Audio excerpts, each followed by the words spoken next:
So let's talk a minute about the life cycle of an email message on Exchange these days, and maybe you've already seen this. But back in the old days, a couple of generations ago, there was this thing called the dumpster, right, in Exchange 2007. And when you emptied your deleted items folder, it just went into the dumpster. And it was not necessarily easy to get stuff back out of the dumpster. It required administrative intervention to do that.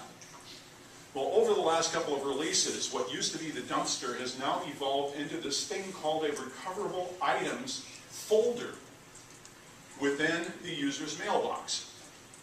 Within that recoverable items folder are several subfolders, of which only one, and that is the deletions subfolder, is visible to and accessible by the user. It's important to note that the recoverable items folder has its own separate storage quota, independent from the storage quota on the user's primary mailbox. By default, that's a warning level of 20 gig and a hard limit at 30 gig. But that's configurable if you want to get in and tweak those settings. So when a user deletes something out of the deleted items folder, whether you do it by emptying the deleted items folder, or you do it by clicking on an item in the deleted items folder and hitting delete, we refer to that as a soft delete. And those items are actually just moved from the deleted items folder down to the deletions subfolder in the recoverable items folder, where they will live for whatever time is specified in your deleted item retention period. The default for that is 14 days. If you do a shift delete on an item in some other folder up here, that is also a soft delete, and the same thing happens. It gets moved directly down to the deletions subfolder and never goes into the deleted items folder. Now the user can view the contents. A lot of people don't know that they can view it, but users can view the contents of this deletion subfolder and can either restore them or can hard delete them out of the deletion subfolder. So if you're running, for example, Outlook 2013, you click on your deleted items folder, go up and click on the folder tab and click on recover deleted items, presto, window opens up that shows you the contents of that deletions subfolder. And you can highlight an item and either click there to restore it or click there to hard delete it from the deletions subfolder. Similarly with OWA, you can right-click on your deleted items folder, and from the context menu that opens up, click on recover deleted items, and once again, window opens up that gives you a view into that deletion subfolder. And you have the choice to either restore or hard delete an item from that subfolder. If the user does not hard delete an item out of the folder, then at the expiration of the deleted item retention period, which we said the default is 14 days, that item gets moved from the deletions folder, subfolder down to the purges subfolder. And then the next time the Manage Folder Assistant comes around and processes the mailbox, those emails are discarded. Now the Manage Folder Assistant is what Microsoft calls a throttle-based process. It's something that runs all the time on an Exchange server. You don't have to enable it, you don't have to schedule it. What you can do is control the amount of resources it consumes by defining the work cycle within which you want all the mailboxes to be processed. By default, in an Exchange server, that's once a day. So by default, the Manage Folder Assistant will come around and process every mailbox in the mailbox store once a day. If you tell it do you want the work cycle to be 2 days, 3 days, 4 days, it's going to consume less resources. If you tell it you want the work cycle to be 12 hours, it'll consume more resources. So, Manage Folder System comes around, processes the mailbox, whatever it finds in that purges subfolder gets flushed.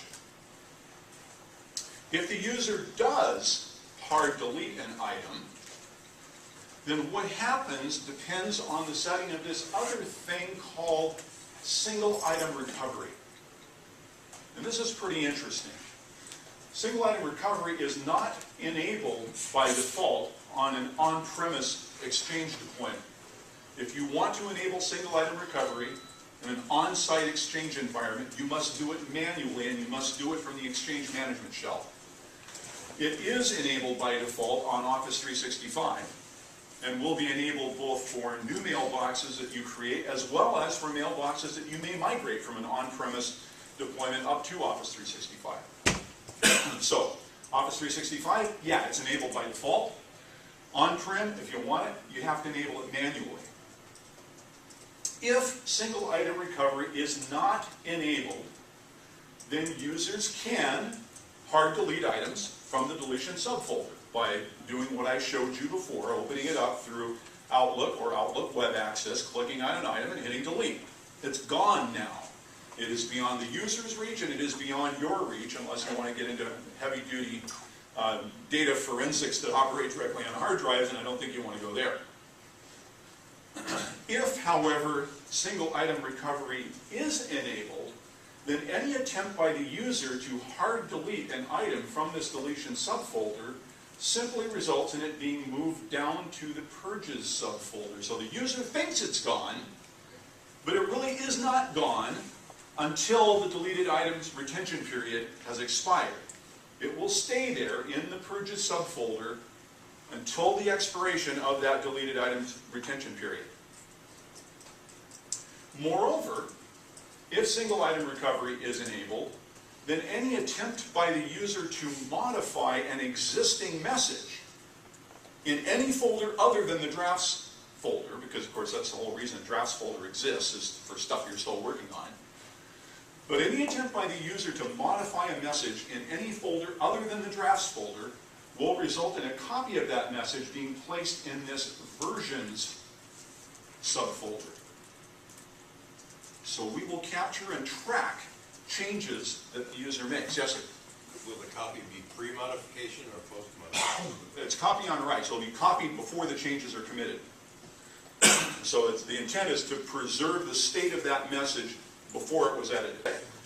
By twiddling the deleted item retention period and turning on single item recovery, you can ensure that emails are available and discoverable for about as long as you want them to be, unless you're on Office 365.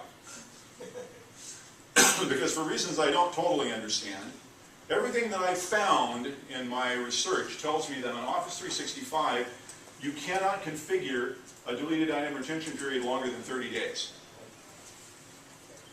On-prem Exchange, it's like 24,000 something or other days. It works out to something like 68 years. So on-prem Exchange deployment, if you want to make sure emails are discoverable for 7 years, great. Set your deleted item retention period for 7 years, turn single item recovery on, the emails are going to be around for 7 years.